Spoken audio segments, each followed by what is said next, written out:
Hello friends, Sanjia cooking চ্যানেলে আপনাদের সকলকে স্বাগত। আজকে আমি আপনাদের সঙ্গে শেয়ার করব কাঁচা আমের প্লাস্টিক চাটনির রেসিপি। তো দেরি না করে আজকে রেসিপিটা শুরু করা যাক। প্রথমে আমি বাজার থেকে দুটো ফ্রেশ আম কিনে নিয়েছি। এবার এটাকে আমি ভালো করে ছিলে নেব। এই গরমে কাঁচা আমের চাটনি খেতে সকলকেই ভালো লাগে। আমগুলো আমার ছেলা হয়ে গেছে। এবার ছোট ছোট টুকরো করে আমি এখানে কেটে নিয়েছি।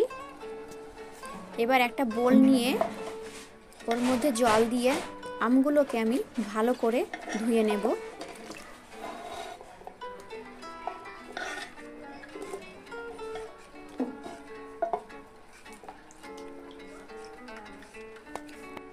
আমগুলো আমার ধোয়া হয়ে গেছে। এবার গ্যাসের মধ্যে একটা প্যান বসিয়ে দিয়ে ওর মধ্যে জল দিয়ে আমগুলো আমি সেদ্ধ করার জন্য দিয়ে দেব।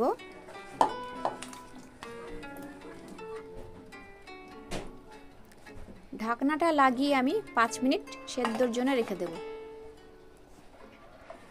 5 মিনিট পর ঢাকনাটা তুলে দেখে নেব আমগুলো সেদ্ধ হয়েছে কিনা।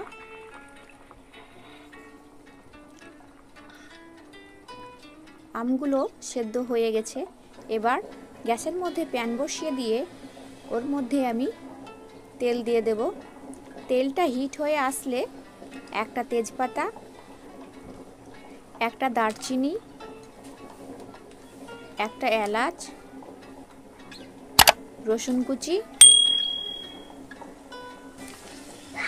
আর দুটো শুকনো লঙ্কা এর মধ্যে দিয়ে আমি এটাকে ভালোভাবে নেড়ে নেব। আমার নাড়া হয়ে গেলে 1 চামচ 5 ফোড়ন এর মধ্যে দিয়ে দেব।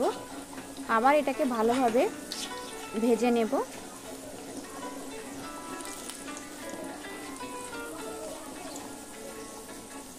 কালারটা চেঞ্জ হয়ে আসলে এর মধ্যে আমি সেদ্ধ করা আম ঢেলে দেব। আমগুলোকে এবার ভালো করে ভেঙে নিতে হবে। আমার আমগুলো গলিয়ে নেওয়া হয়ে গেছে। এবার এর মধ্যে আমি স্বাদ মতো লবণ দিয়ে দেব। আবার এটাকে ভালোভাবে নেড়ে নেব।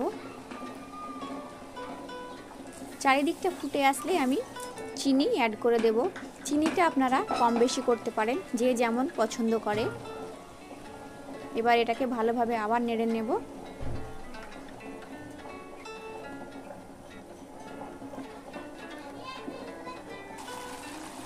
এবার নাড়া হয়ে গেছে, দেখুন কত সুন্দর কালার বেরিয়েছে।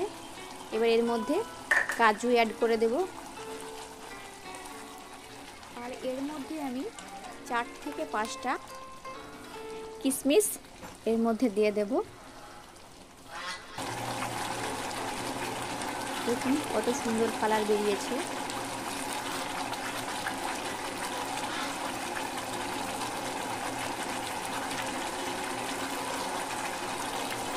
দেখুন আমটা আমার ঘন হয়ে এসেছে। আমার এই ভিডিওটা ভালো লাগলে অবশ্যই বাড়িতে ট্রাই করবেন এবং কেমন হলো আমাকে কমেন্টে জানাবেন। দেখা হচ্ছে নতুন কোনো রেসিপি নিয়ে। ততক্ষণে আপনারা সকলে ভালো থাকবেন এবং সুস্থ থাকবেন।